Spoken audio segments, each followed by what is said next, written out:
السلام عليكم، ازيكم؟ وحشتوني جدا.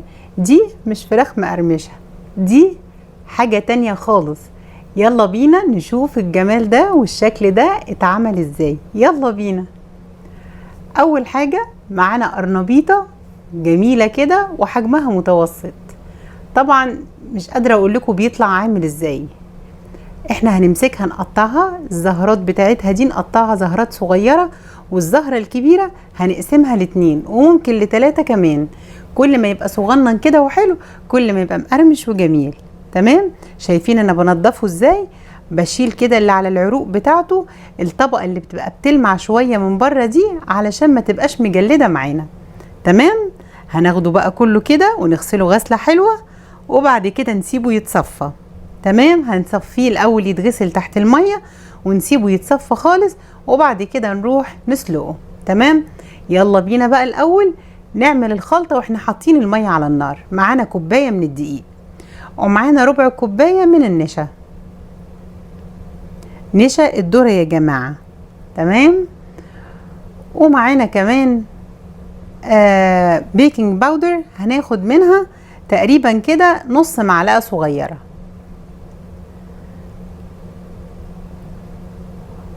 هنا كل التوابل. معانا بقى توم، ومعانا كزبرة خضراء، ومعانا بقدونس كله متقطع، ومعانا بيضة واحدة بس. معانا كزبرة ناشفة، ومعانا توم باودر، ومعانا بصل باودر، ومعانا كمون وملح وفلفل اسمر، ومعانا لبن كمان. يلا بينا نشوف هنعمل ايه. اول حاجة هناخد معلقة صغيرة من الكزبرة الناشفة، ولو متخزنة عندك حمصيها سنة. ومعانا هنا بقى معلقة الا ربع كده صغيرة من الكمون، ومعانا هنا كمان فلفل اسمر، ومعانا رشة من الثوم الباودر، ومعانا رشة من البصل الباودر. شايفين التوابل الحلوة دي؟ هننزل بقى بالملح، ولو عندك رشة نعناع صغيرة، انا بحب ارش لها رشة نعناع، بس الحقيقة انا ما كانش عندي، بس بحب احط له رشة نعناع. هناخد البيضة نكسرها الاول نختبرها، وننزل بيها في نص دقيقة عشان نكسرها كده وما تبقاش مكلكعة.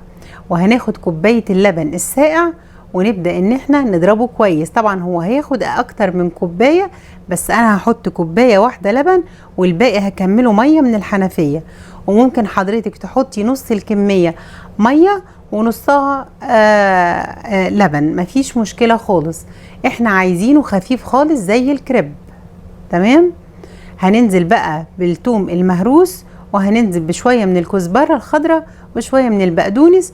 والخضرة ممكن تحطي شبت وبقدونس وكزبرة، او شبت وكزبرة، او بقدونس وكزبرة، او بقدونس وشبت، اللي موجود ممكن تحطيه، او حتى نوع واحد مفيش مشكلة، بس كذا نوع خد مع بعض بيطعموها.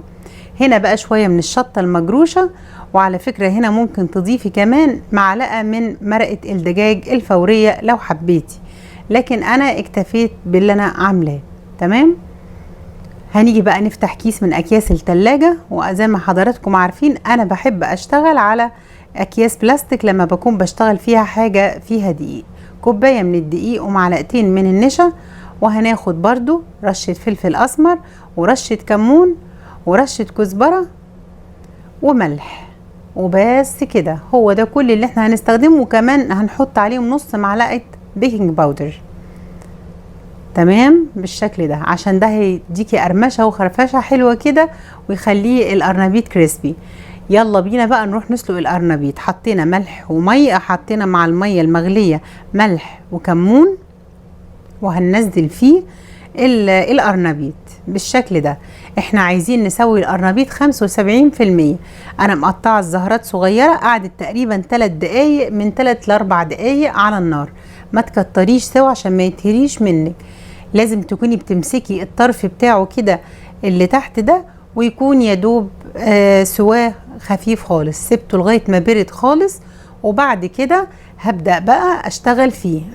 لو حضرتك مستعجلة ممكن تشطفيه تحت الحنفية بس. وبعد كده بقى ببدره بس في الدقيق الجاف، وبعدين بنزل بيه في الخليط السايل ده واصفيه كويس قوي، وارجع اطلعه تاني على خليط الدقيق بالملح بالبيكنج باودر بشويه التوابل اللي حضراتكم عارفين.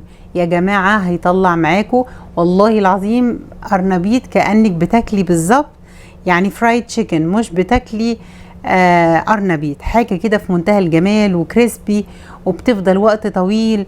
وهقولك ازاي يفضل معاكي وقت طويل، يكون مقرمش وجميل جدا. تمام، شايفين اهو بدرناه بقى للمره التانية بعد ما طلعناه من الماده السايله او من الخليط السايل بالشكل ده وبنغلفه مره كمان. تمام، معانا الزيت مسخنينه على النار، مسخنينه كويس. واول ما نسخنه هنبدا بقى ايه، يعني يسخن كده. اول ما ننزل القرنبيط في الزيت وهو سخن، بس مش سخن جامد لكن سخن، نبدأ بقى نوطي النار عليه. مجرد ما ينزل كده هتلاقيه تشمع كده، اخد لون بصي خفيف خالص كده.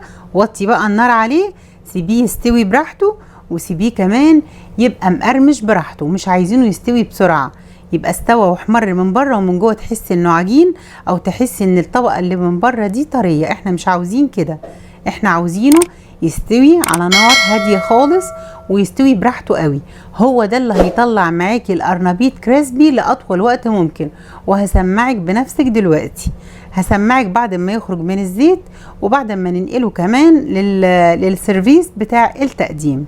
تمام، هنا برضو بنكرر العملية تاني. نحط الأول في الدقيق نبدره، وبعد كده ينزل في الخليط السائل، وبعد كده يخرج تاني على الدقيق، وبعدين نرجع بقى ونحمره. والنار عندنا لسه لو، احنا مش بنعليها، لسه واطية، ما تعليش النار. تمام، احنا عاوزينه يستوي براحته.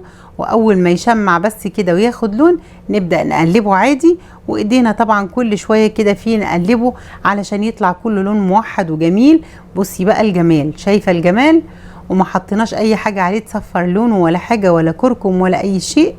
وبالعكس الخليط اللي هو بتاع الخليط السائل عندنا كان غامق شويه، لان احنا حاطين عليه شطه لاني انا بحبه سبايسي. تمام، بصي الجمال، شوفي مقرمش بقى، شكله تحفه تحفه، كانك والله بتاكلي فراخ كنتاكي. شايفين؟ بصوا، تمام، بصوا الجمال اهو، زي الفراخ الكريسبي بالظبط. شوفوا اهو.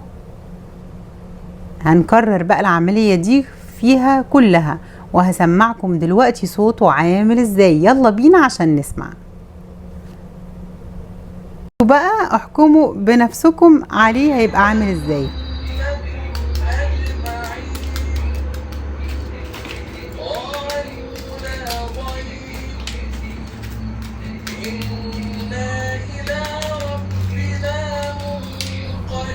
شفتم بقى يا جماعة؟ شايفين الجمال؟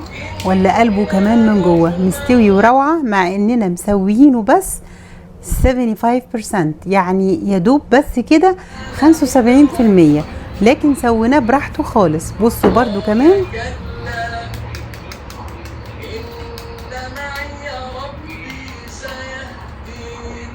شايفين؟ يعني حتى بعد ما نقلناه نفس الموضوع، حاجة كده في منتهى الجمال.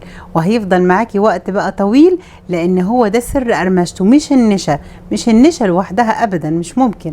هو بس بيبقى كده لما بتوطي عليه النار وتخليه ياخد سواه براحته، وتبقي مخففة المادة السايلة او الخليط السايل، علشان ما يكونش مكلكع كده وعامل عجينة مكبوسة كده من قلبه. شايفين الحلاوة؟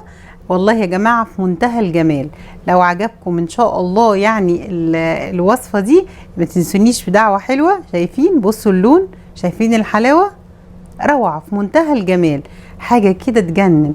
لو عجبتكم الوصفة لايك وشير وسبسكرايب على اليوتيوب، واشوفكم في وصفة جديدة. والسلام عليكم ورحمة الله وبركاته حبايبي. مع